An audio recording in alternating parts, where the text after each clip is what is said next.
नमस्कार, education board में आपका स्वागत है, अभिनंदन है। आज हम लोग बात करने जा रहे हैं कि वर्णों के मेल से कौन सा एक नया वर्ण बनता है। उन वर्णों के बारे में हम एक एक करके देखेंगे। सबसे पहले आपको बता दें कि जब वर्ण आपस में मिलते हैं, दो वर्ण हो, चाहे अगर हम मिलाएं अ और ई को, तो इससे हमें ए बनता है। तो अगर एक वर्ण और एक दूसरा वर्ण, दोनों वर्ण आपस में मिलता है और मिल करके और वर्णों में विकार उत्पन्न करता है, अर्थात एक नया वर्ण का निर्माण करता है, तो इसे हम संधि कहते हैं। अब हम लोग जानेंगे कि संधि के कितने प्रकार होते हैं। तो सबसे पहले आप लोग को बता दें कि संधि दो वर्णों के मेल से उत्पन्न जो विकार होता है उसे ही कहा जाता है। अब संधि के प्रकार की बात की जाए तो संधि जो है, इस संधि के मुख्य रूप से तीन प्रकार होते हैं।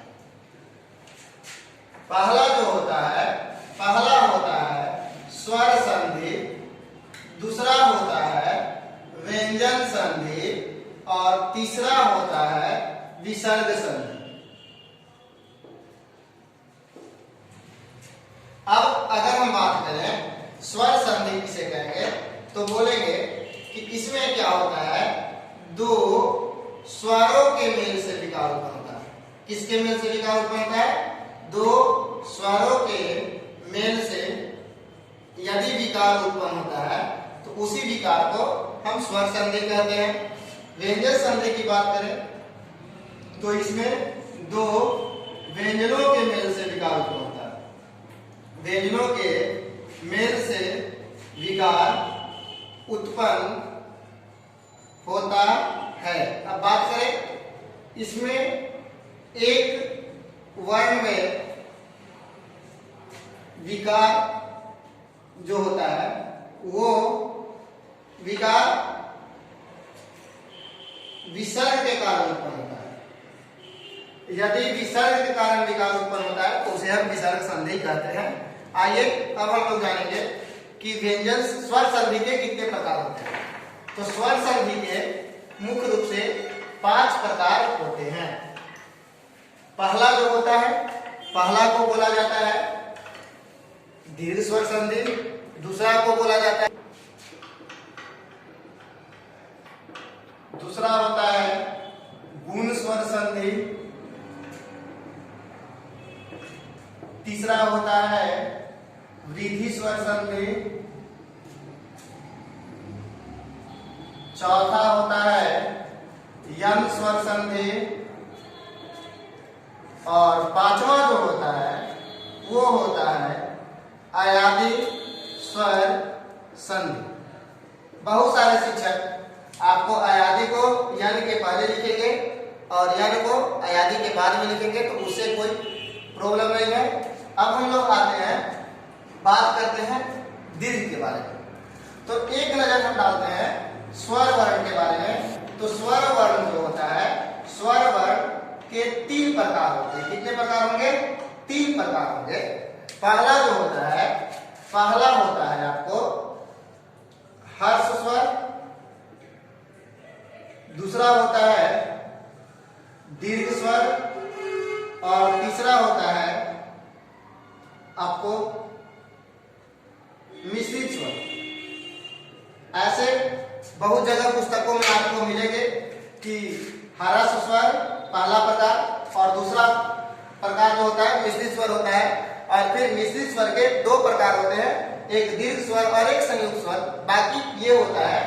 अब हर्ष स्वर की बात करें तो हर्ष स्वर अ होता है, ई होता है, उ होता है और री होता है। और यदि बात करें हम संस्कृत की, तो संस्कृत में री भी होता है। अब दीर्घ स्वर कौन कौन होगा? तो दीर्घ स्वर में आपका होगा आ, ई, उ, री, ये 4 होंगे। और मिश्रित स्वर जो होगा, ये मिश्रित स्वर भी 4 होते हैं। देखेंगे अगर हम अ और ई को मिलाते हैं तो हमारा बनता है ए। अगर हम अ और ए को मिलाते हैं तो बनता है हमारा ए। अगर हम अ और उ को मिलाते हैं तो बनता है ओ, और यदि हम अ और ओ को मिलाते हैं तो बनता है अ। और इस तरीके से हम कह सकते हैं कि स्वर जो होता है उसके 3 प्रकार होते हैं। सबसे पहले वह स्वर जिसे बोलने में बहुत ही कम समय लगता है उसको हम ह्रस्व स्वर कहते हैं। ह्रस्व स्वर की संख्या हिंदी में 4 होगी। हिंदी में जो ह्रस्व स्वर होंगे ये 4 होंगे, अ, ई, उ, री।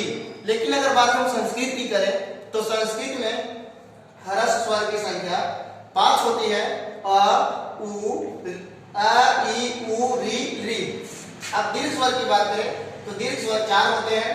अब बोला जाता है कि वह स्वर जिसके उच्चारण में ह्रस्व स्वर का दुगना समय लगता है उसे हम दीर्घ स्वर कहते हैं। पहला होता है आ, दूसरा ई, तीसरा उ, चौथा री। अगर बात करें आ का निर्माण कैसे होता है तो आ का निर्माण कैसे होता है तो आ का निर्माण अ और अ के मिलने से होता है। ई का निर्माण ई और ई के मिलने से होता है। उ का निर्माण उ और उ के मिलने से होता है।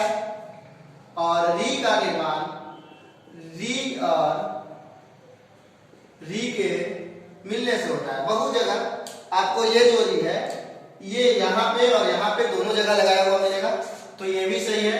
और इसका निर्माण जो होगा वो 2 री, मतलब कहें अगर तो यहां से हम कह सकते हैं कि 2 अ मिल करके आ का निर्माण, 2 ई मिल करके बड़ी ई का निर्माण, 2 उ मिल करके बड़ी उ का निर्माण और 2 री मिल करके बड़ी री का निर्माण करते हैं।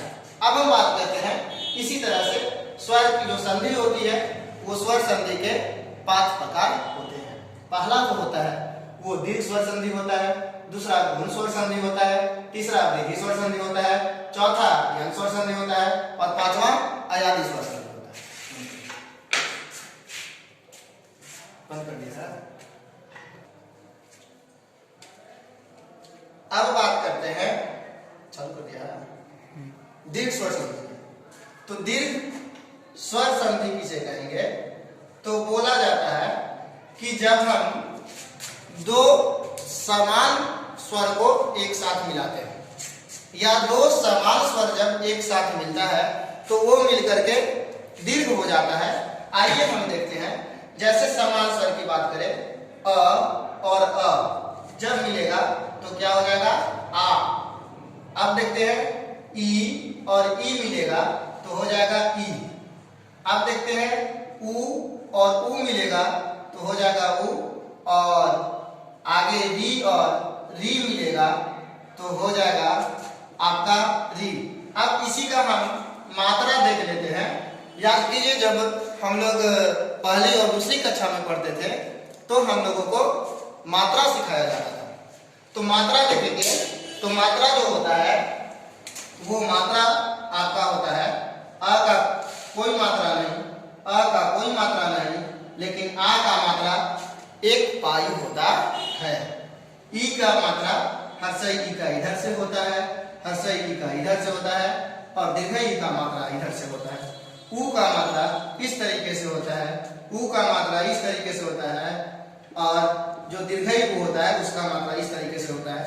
अब यहाँ पे देखेंगे कि री का मात्रा इधर से होता है, डी का मात्रा ये होता है और बड़ी री का मात्रा यहाँ पे 2 होता है। इस तरीके से इन वर्णों का मेल हुआ जिनका दीर्घ होता है।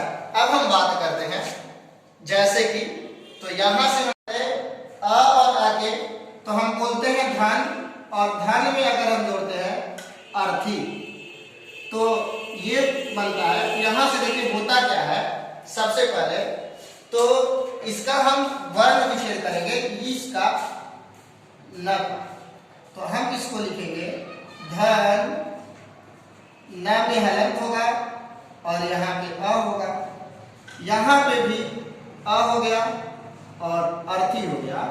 अब देखिए यहाँ पे होता क्या है कि ये वाला जो अ है और ये वाला अ है, ये दोनों मिलेगा और ये दोनों मिल करके बनाएगा आर्थी।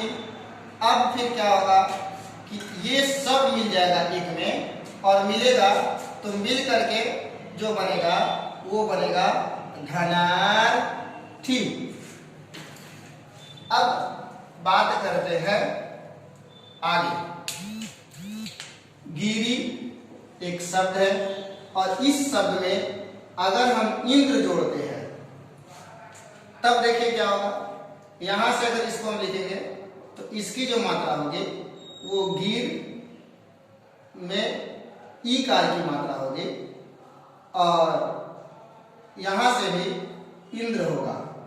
अब ये जो आपका ई है इसकी मात्रा को यहाँ पे लिखेंगे ई और इंद्र। अब देखिए इधर आपका है गिर। अब ये जो ई है और ये ई और ई मिलेगा तो दीर्घई ई बनेगा और यहाँ से ये दोनों का लोप हो जाएगा और यहाँ से आधा न और द्र बच जाएगा। अब आगे देखते हैं, ये ई का हो गया। अब उ और उ का तो देखेंगे, जैसे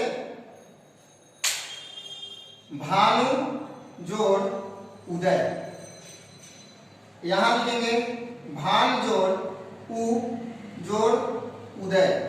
अब देखिए यहां से ये जो उ है और ये उ दोनों मिलकर के एक बड़ा उ बनाएगा और इधर भान है और इधर दय रहेगा तो यहां से बनेगा भानु दय।